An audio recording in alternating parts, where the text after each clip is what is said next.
Olá, meus amores! Aqui é a professora Clarissa, professora de História de vocês aí da Irmã Beata.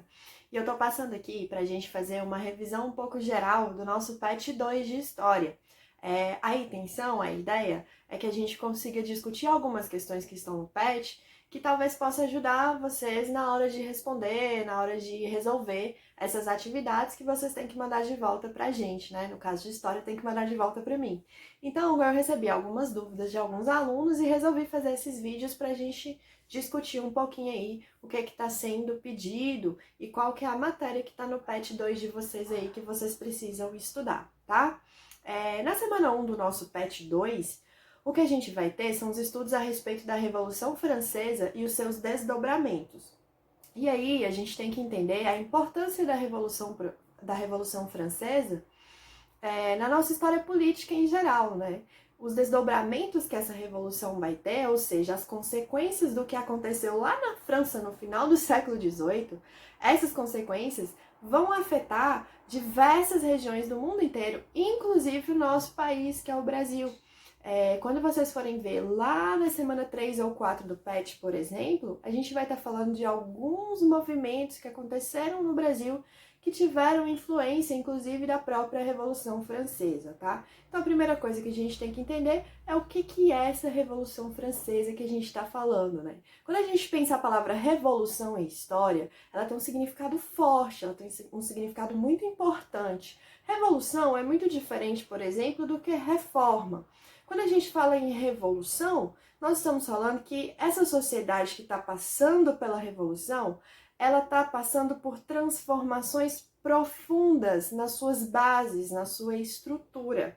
Diferente da reforma, que são alguns consertos, algumas modificações. Vamos fazer um exercício para vocês conseguirem entender essa diferença de revolução e de reforma e vocês conseguirem entender, inclusive, o que foi a revolução na França.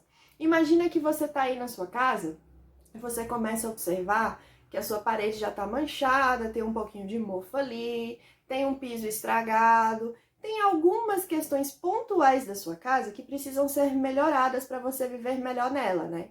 Então você vai fazer uma reforma na sua casa. Você vai pintar a parede, você vai trocar o piso, às vezes você troca o chuveiro. Então, reforma, quando a gente pensa na palavra reforma, reforma é isso, é você mudar alguns aspectos para melhorar, né? Para mudar um pouquinho a situação em que você está. Então você reforma alguma coisa, um carro, por exemplo. Você quer melhorar um carro, você pode reformar um carro. Agora imagina que a sua casa está numa condição que não dá mais para você viver nela. Ou seja, vamos pensar que as paredes, por exemplo, não conseguem mais suportar o peso do telhado. Ou a sua casa foi construída numa base que não era adequada para a construção. Então a sua casa, ela tem um problema estrutural, na estrutura da casa, na base da casa. Você só pintar a parede ou trocar o piso não vai resolver o problema. Você vai ter que transformar essa casa ou você vai mudar de casa, ou você vai derrubar as paredes, ou você vai derrubar tudo e começar uma casa do zero. Descobrir quais são os problemas da estrutura da sua casa para poder depois mudar o que está de errado nessa casa. É mais ou menos isso que a gente vai falar que está acontecendo na Revolução Francesa, sabe por quê? A sociedade francesa e a própria França, né, passava por um bocado de dificuldade e uma crise muito forte assolava essa população francesa, ou seja, a população da França sofria com uma crise muito grande. E essa crise fez com que a população percebesse que existiam problemas estruturais na França que precisavam ser mudados, que precisavam ser transformados. Quer ver um exemplo? A sociedade francesa, ela era organizada de uma forma estamental, ou seja, você tinha uma divisão em estados na França. Isso vem desde a Idade Média francesa e no final do século XVIII ainda existia por lá. É por isso que na questão 1 do seu PET aí da primeira semana, tá pedindo para você identificar quais são os grupos que ocupavam essa pirâmide social na França. Inclusive, traz uma charge que a gente vai comentar aqui para ajudar vocês também a responder a questão. Então, vamos lá, né? Como que era essa sociedade francesa que precisava passar por mudanças, né? E se transformar aí a partir da Revolução Francesa. O que a gente vai ter na França é uma sociedade de privilégios. Essa sociedade estamental que eu falei para vocês também era uma sociedade de privilégios. No topo dessa pirâmide que a gente falou, você vai ter o chamado primeiro estado francês. Esse primeiro estado, quem fazia parte dele? Os membros da Igreja da França. A Igreja ainda tinha uma importância muito grande na França. Quando a gente discutiu lá no ano passado as questões relativas à Idade Média, a gente falou a importância que a Igreja Católica teve naquele momento. Vocês lembram disso? Pois é, aqui na França ainda tem aquela influência gigante da Igreja Católica dentro dos assuntos da política da França, né? Então a Igreja ocupava aí esse primeiro estado, os membros do clero da Igreja, né? Logo abaixo da Igreja, nessa sociedade francesa, a gente tinha a nobreza. Os nobres na França ainda tinham privilégios que eram lá da época da Idade Média que a gente discutiu ano passado, que vocês lembram muito bem, né? Lembram aqueles privilégios do senhor feudal que a gente falava que ele recebia dos seus camponeses, né, dos seus servos? Muitos desses privilégios ainda existiam nessa França que a gente está falando agora. Então isso também era um problema, né? A sociedade francesa era extremamente dividida. Logo abaixo aí, na pirâmide, abaixo do segundo estado, nós temos o terceiro estado. Quem fazia parte do terceiro estado? Todo o resto da população francesa. Então você vai ter no terceiro estado os camponeses, que pagavam muitos impostos, né, para aqueles nobres, como a gente já falou. Você tem os sans-culottes, que são membros de uma camada urbana, são trabalhadores urbanos, que trabalhavam na cidade. O nome sans-culotte vem de sem culottes, né? Que culotte era uma espécie de vestimenta usada apenas por nobres, por membros da nobreza. Então, como eles não usavam esse tipo de vestimenta, eles eram considerados sans-culottes. E aí dá o nome para essa galera aí, que eram, na verdade, trabalhadores ali que trabalhavam na cidade e não no campo. E, por fim, a gente tem uma parcela muito importante desse terceiro estado que vai liderar esse movimento contra o rei da França, que é uma camada chamada de burguesia. E vocês já estudaram a burguesia comigo ano passado. Vocês sabem que burguês, nesse contexto que a gente está falando aqui, nesse momento, burguês é aquele cara que tem os seus próprios meios de produção. Ou seja, é um cara que é dono de um negócio, dono de uma padaria ali, ou dono de uma fábrica, muitas vezes. Então, você vai ter pessoas que são grandes burgueses, né, que fazem parte de uma alta burguesia, é um grande burguês, mas você também vai ter ali um moço que é dono de uma padaria na esquina, que é um pequeno burguês. Mas ele não deixa de ser burguês por isso, né, porque ele é dono do seu meio de produção, ele não trabalha para alguém. Pelo contrário, ele é um cara que emprega alguém, tá? Então, no terceiro estado, nós temos essas camadas sociais, camponeses, sans-culottes e burguesia. Esses três grupos que eu falei para vocês, que estão no terceiro estado, na base da pirâmide aí da sociedade francesa, são eles que fazem a economia da França funcionar, porque são eles que pagam os impostos da França. O que eu estou dizendo é que o primeiro e o segundo estado, o clero e a nobreza, eles não pagam impostos. Então, eles usufruem de privilégios frente ao terceiro estado. É o terceiro estado que paga o privilégio do primeiro e do segundo. E é por isso que também na primeira questão aí do PET de vocês, o que a gente vai ter é uma análise dessa imagem, que é muito famosa. Essa imagem da Revolução Francesa explica um pouquinho como funcionavam essas camadas sociais pré-revolução, ou seja, antes da revolução, né? Então você vai ter aqui, nessa imagem, um senhorzinho que representa um camponês, um velhinho, que está carregando nas costas todo o peso do primeiro e do segundo estado. Então, em cima aí dele, você vai ter um nobre e um padre. E o que isso quer dizer nessa imagem? Olha, é o terceiro estado que carrega a França, que carrega o estado francês em si. Porque é o terceiro estado que paga para aqueles privilégios do primeiro e do segundo. Isso vai gerar um descontentamento da população francesa num período de crise aí em 1789. Em 1789, que é a data do início da Revolução Francesa, ela vai durar 10 anos, de 1789 até 1799. Dentro desses 10 anos, nós vamos ter vários momentos super conturbados, super problemáticos, de gente brigando e pessoas matando pessoas para ver quem vai assumir o poder na França. Mas todo esse momento super conturbado gerou muitas mudanças, muitas transformações radicais na sociedade francesa. Uma das primeiras questões é que esse terceiro estado se revolta, né, contra esses privilégios do primeiro e do segundo. A França passava por uma crise muito grande, a população estava faminta, passando fome nas ruas, não tinha dinheiro para comprar o pão, que era o principal alimento da população francesa naquele momento, e o primeiro e o segundo estado estavam ali de boa, só usufruindo dos seus privilégios que a gente já falou. Para tentar resolver a situação, né, dessas tensões que o povo está brigando com a nobreza e com o clero e com o rei, o Luís XVI, que é o rei da época, Luís XVI vai tentar resolver a questão conflituosa aí dos três estados e vai convocar a chamada Assembleia dos Estados Gerais. Alguns ministros vão virar para ele e falar: ó, Luís XVI, tira essa bomba de suas costas aí.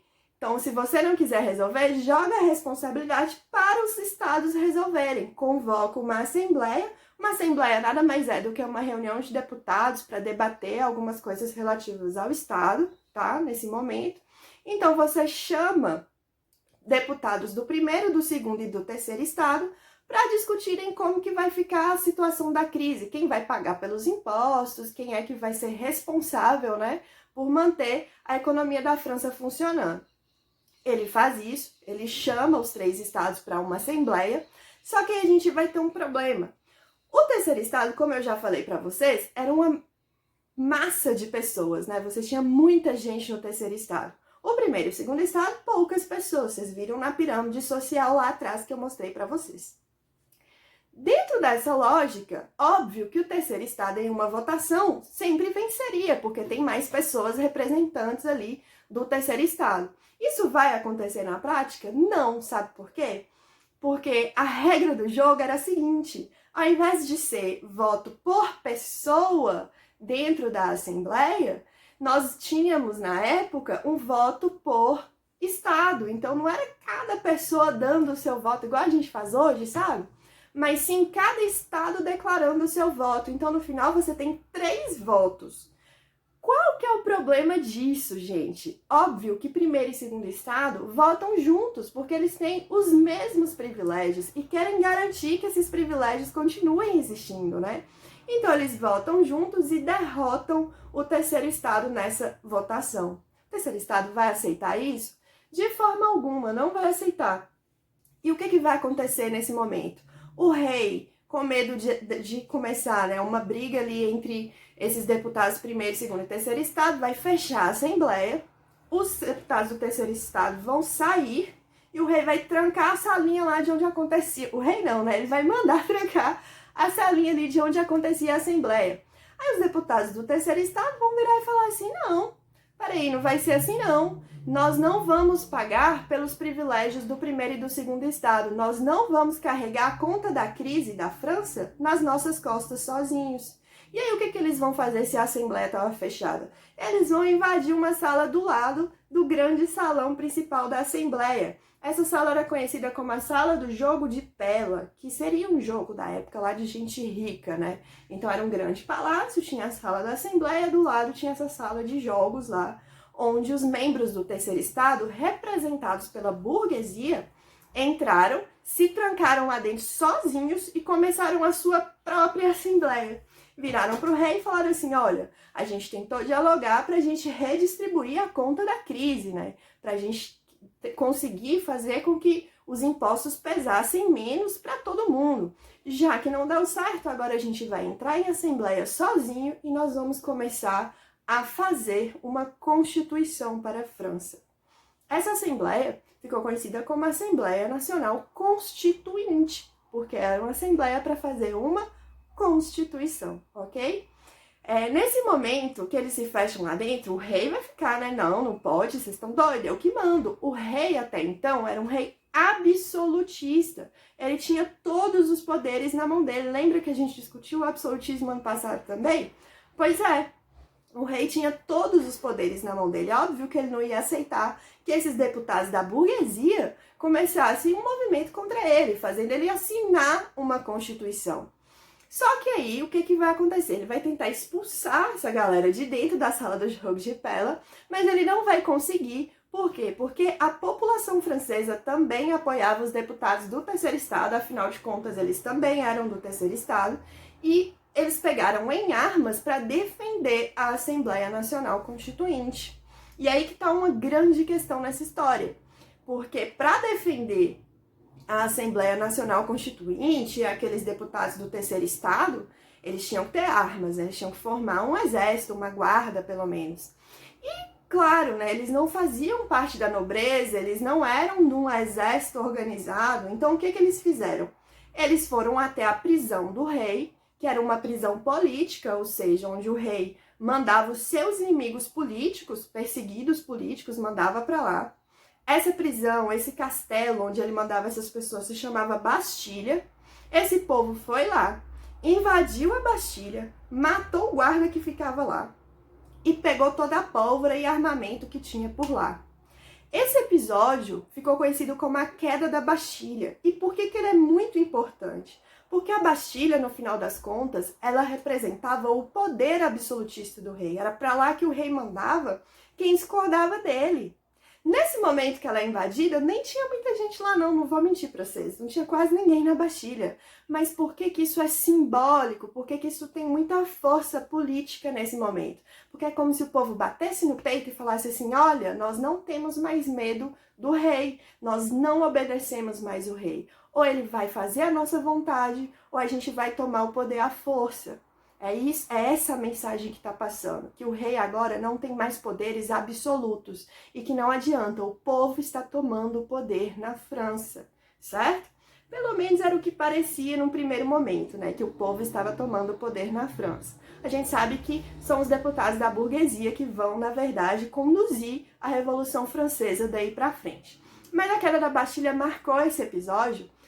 E até hoje, na França, no dia 14 de julho, que é o dia que a Bastilha caiu, né, que ela foi tomada, invadida por revolucionários franceses, esse é o marco da Revolução. Até hoje, na França, em 14 de julho, eles comemoram a Revolução Francesa, tá?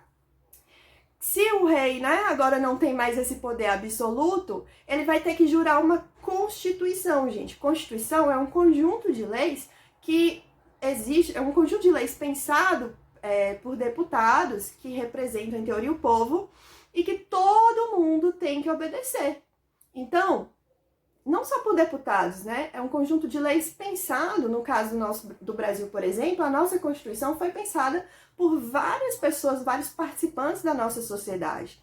Naquele momento, ela está sendo feita, da França está sendo feita dentro da Assembleia Nacional Constituinte, com deputados da burguesia.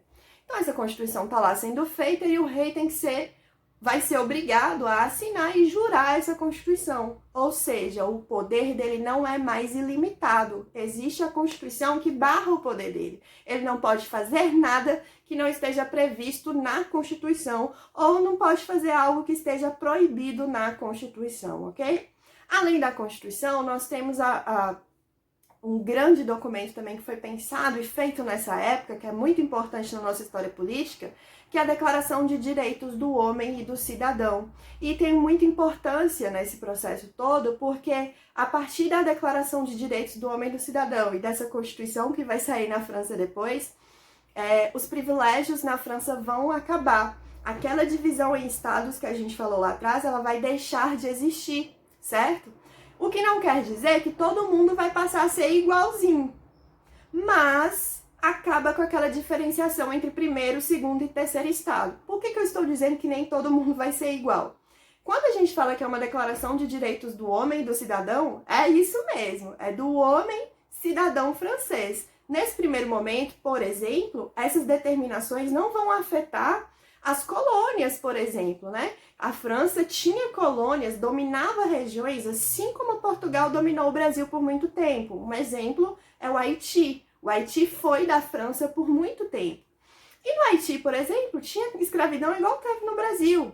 E aí, lá na Declaração de Direitos do Homem e do Cidadão, cheia de ideias iluministas, lembra do iluminismo que a gente discutiu? Vale a pena voltar no iluminismo também, para entender melhor quais são as ideias que estão influenciando esse povo na França, tá?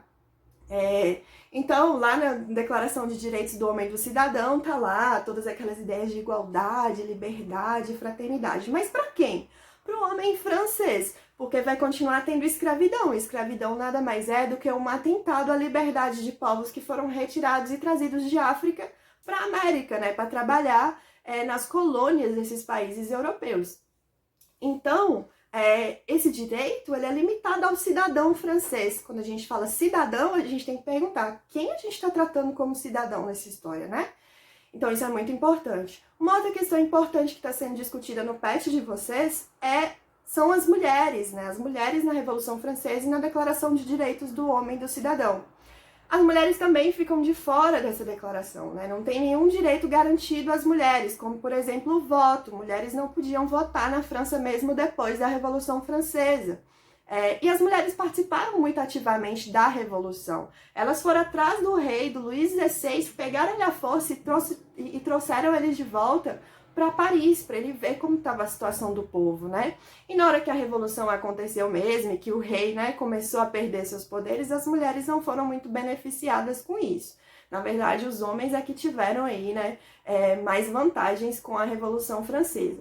Isso é tão forte que uma pensadora do Iluminismo, uma mulher muito importante nesse processo, chamada Olympe de Gouges, uma pensadora iluminista, ela fez a chamada Declaração de Direitos da Mulher Cidadã, onde ela discutia os problemas que a Revolução não estava vendo com as mulheres, né? Não estava olhando para as mulheres. E ela trouxe lá várias determinações da Declaração de Direitos da Mulher Cidadã, pedindo por maior igualdade entre as mulheres também, entre mulheres e homens, né? Mas que esses direitos também atingissem mulheres. Deu certo? Não deu certo, viu? A Olympe de Gouges, inclusive, foi morta por revolucionários, presa, executada por ter questionado, foi considerada traidora, né? Questionando a revolução e foi morta por isso. Mas a luta dela influenciou várias outras mulheres a buscarem também seus direitos nesse processo todo, né? Então ela foi muito importante nessa história. A declaração ela é limitada, mas ela avança porque ela estabelece o que a gente chama de igualdade jurídica. O que isso quer dizer? Que perante a lei, todos aqueles franceses serão iguais, né? O cidadão francês vai ser igual. Então, um nobre não vai ter mais direitos do que um camponês ou um burguês, principalmente, tá? Lembrando sempre que a Revolução Francesa é considerado um movimento da burguesia, aquela parte do terceiro estado que a gente falou. Essa burguesia tinha dinheiro, mas não tinha participação política. Então a burguesia vai mudar essa situação, vai fazer uma revolução com auxílio ali, né, dos outros membros do terceiro estado, os camponeses e os sans-culottes, que também são importantes nesse processo, mas é a burguesia que vai assumir o poder na França nesse momento, tá? Durante um determinado tempo, o rei vai ficar ali fingindo que está aceitando a revolução e aceitando a Constituição, né? Só que esse rei vai começar a ter contato com reis de fora da França. E reis de fora da França vão tentar começar a ajudar o rei da França a retomar o seu poder.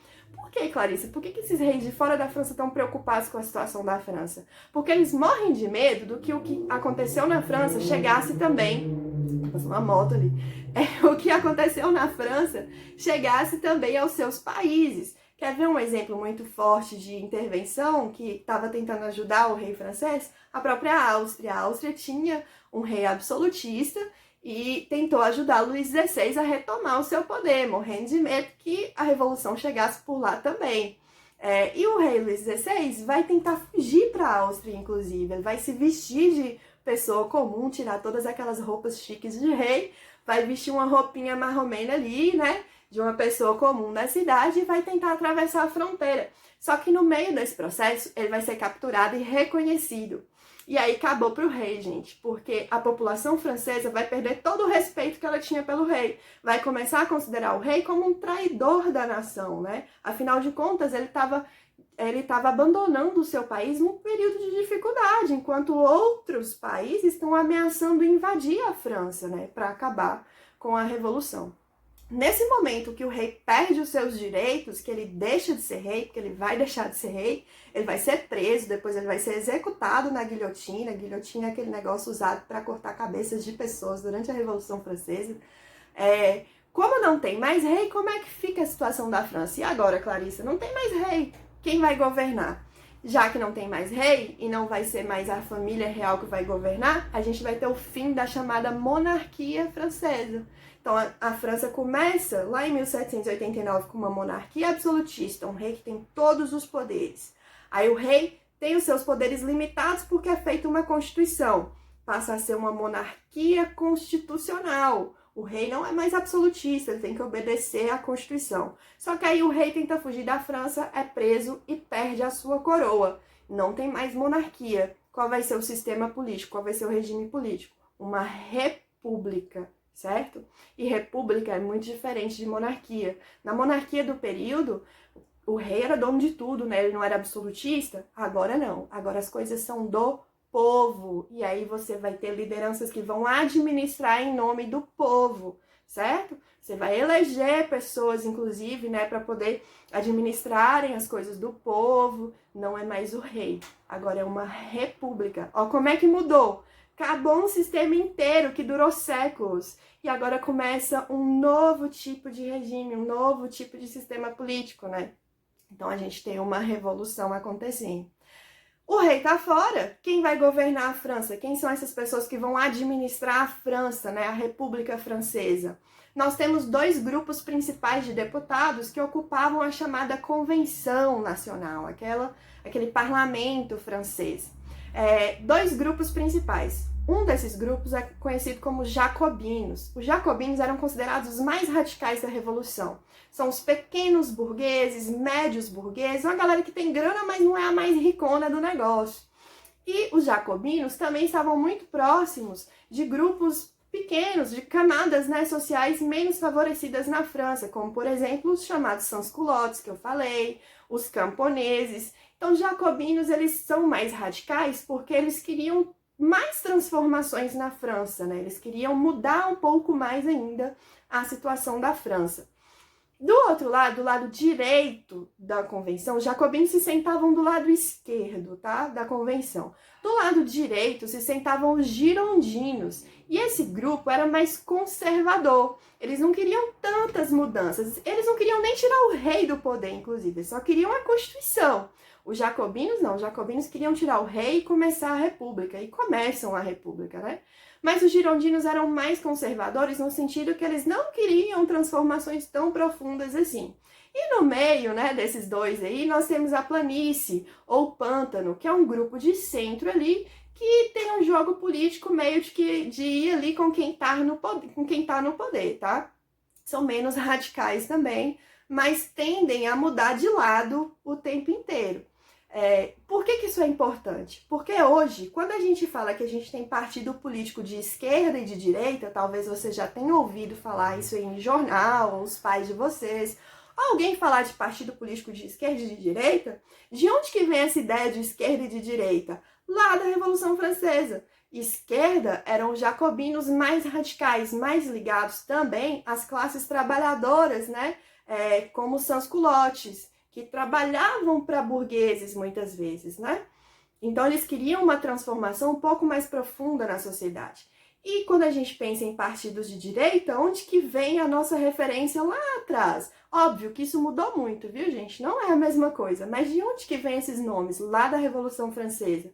Direita eram os girondinos, que eram mais conservadores, que não estavam tão... Eram uma alta burguesia, era uma galera mais ricona, inclusive, que pensavam em uma obediência à Constituição, mas não necessariamente uma transformação tão profunda das estruturas sociais francesas, ok? Então é isso. No seu primeiro PET, o que a gente vai ter são questões que vão pedir para você identificar quais são os grupos sociais que existiam antes da Revolução Francesa, vai pedir para você analisar a Declaração de Direitos do Homem e do Cidadão, falar para quem ela beneficiou mais, né, que são os grupos da burguesia, é um benefício aos burgueses, principalmente, porque vai garantir que acabem os privilégios que diferenciam um nobre de um burguês, que vai estabelecer impostos para todo mundo, que era o que a burguesia queria, que vai defender a propriedade privada, que é muito importante para a burguesia, que era dona. Propriedade privada é aquilo que é seu, né? Você adquire e passa a ter aquilo no seu nome. É a burguesia que tem propriedade privada, é a burguesia que é dona dos seus negócios, seja pequenos ou grandes negócios. Então, a declaração garante isso tudo, mas ela deixa de fora grupos como, por exemplo, as mulheres, que não participam, aqueles que não eram necessariamente franceses, mas estavam, por exemplo, nas colônias francesas, né? Então, ela deixa um bocado de gente de fora. Ela avança, mas tem vários problemas que só vão ser resolvidos muito depois da Revolução Francesa, tá? E, por fim, a sua questão 3 pede para você diferenciar esses grupos entre jacobinos e girondinos que viveram aí nesse período e disputaram, né, o governo da França nesse momento. Os girondinos vão ficar por um tempo, depois a gente vai ter os jacobinos no poder. Durante o período dos jacobinos, a gente vai ter uma ditadura na França, em que os jacobinos vão perseguir muitas pessoas que eram contra a Revolução Francesa.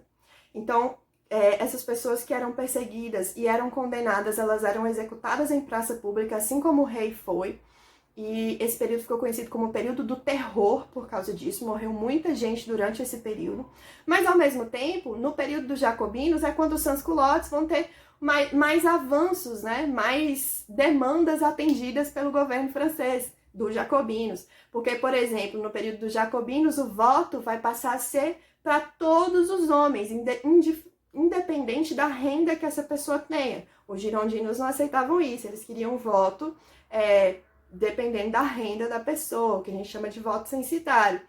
E os jacobinos não, eles vão estabelecer voto para todo mundo, eles vão estabelecer políticas de educação pública para todo mundo, tá? Então tem muitos avanços, mas também é o período mais violento da Revolução no que diz respeito às execuções de pessoas em praça pública, por isso conhecido como o período do terror. Por conta de todo esse problema, né, da violência dos jacobinos, eles vão começar a perder.